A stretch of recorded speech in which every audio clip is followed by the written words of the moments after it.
Governors declare ban on election, and this of course are those who are allied to NASA, and they have said that there's going to be no elections in their counties. And Nyanyong was also on record as coming out to say that there's going to be no election. But then the question would be, as much as they stand and say there will be no election, and of course the tagline has been no reform, no election, are they allowed to stop that happening? According to what you say, that is criminal, and that is something, it's an offense that one can be arrested for.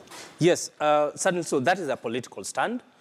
Their principal political stand based on the position of their party, NASA coalition, that the upcoming elections will not be conducted in a free and fair manner. There have been not those reforms which, in their position, were envisaged in the ruling of the Supreme Court, that the elections have to be held in strict conformity with the Constitution and the applicable laws.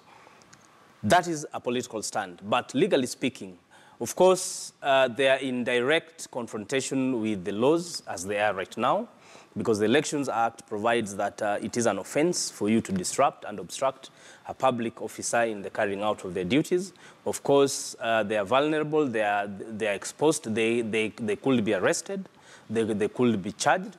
But then it only remains for the state what the state will do. If, in a situation, the state insists that there has to be elections, come rain, come shine, then it's a situation whereby the state will have to invest a lot of resources on providing extra security, especially in those areas perceived as NASA stronghold. And the fear is, if those supporters come out and they respond to the clarion call that there will be protests on that day, then there's a very, very high fear that that could culminate into violence, into chaos, into, sadly, loss of life, possibly, and destruction of property. So it's a situation politicians could avoid.